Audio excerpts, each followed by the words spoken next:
সোমবার সন্ধ্যায় রাজধানীর গুলশানে ইতালীয় নাগরিক তাভেলা সিজারকে গুলি করে হত্যা করে দুর্বৃত্তরা। এর পরপরই মার্কিন যুক্তরাষ্ট্রসহ বিভিন্ন দেশ তাদের নাগরিকদের জন্য নিজ নিজ জায়গায় থাকতে আদেশ জারি করে। আদেশ জারির কয়েকদিনের মাথায় বৃহস্পতিবার মার্কিন নাগরিকদের জন্য জারি করা আদেশ শিথিল করে এবং ইতালীয় দূতাবাসের ওয়েবসাইটে জারি করা রেড অ্যালার্ট পরে তুলে নেয়। আর বাংলাদেশে রেড অ্যালার্ট জারি করাকে দুঃখজনক উল্লেখ করে আন্তর্জাতিক নিরাপত্তা ও সম্পর্ক বিশ্লেষকরা বলেন, যে কোনো সময়ের তুলনায় বাংলাদেশের নিরাপত্তা ব্যবস্থা অনেক সন্তোষজনক।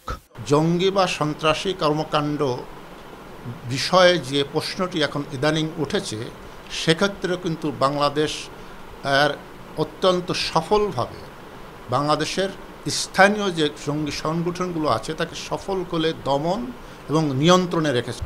বর্তমান নিরাপত্তা ব্যবস্থা এবং পরিস্থিতি বিগত দিনের যে কোনো সময়ের থেকে অনেক ভালো, সুসংহত এবং স্থিতিশীল। গ্লোবাল টেরর ইন্ডেক্স যেটা জিটিআই আমরা বলি, তার প্রেক্ষিতে বিবেচনা করেন বাংলাদেশের অবস্থান কিন্তু রিলেটিভলি বেটার। ওয়েস্টার্ন রাষ্ট্রগুলো আমাদের উপর ইনফ্লুয়েন্স করার অজস্র ক্ষমতা রাখে।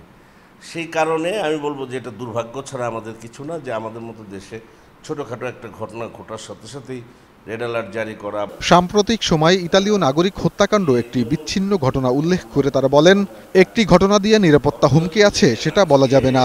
আর অস্ট্রেলিয়ার বাংলাদেশ সফর বাতিল করাকে বাংলাদেশের দুর্ভাগ্য উল্লেখ করে তারা বলেন, এটা আন্তর্জাতিক ষড়যন্ত্রের একটি অংশ মাত্র।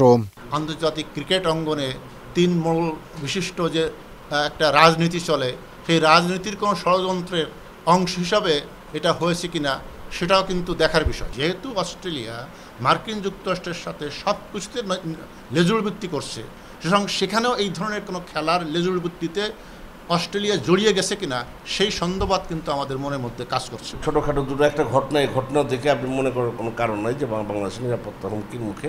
এটি আসলে ওয়েস্টার্ন যে হেজিমনি আছে, ওয়েস্টার্ন যে কর্তৃত্ব আছে আমাদের মতো দেশগুলোর উপর, তারই একটা রিফ্লেকশন ছাড়া আর কিছু না। থার্ড কোনো পার্টি আমাদের দেশের যেহেতু এক ধরনের স্থিতিশীলতা আছে, আমরা সোশিও ইকোনমিক ইন্ডিকেটরে এগিয়ে যাচ্ছি, অস্থিরতা তৈরি করার জন্য তারা এটা করতে পারে। সাইদুল ইসলাম, 21 টেলিভিশন, ঢাকা।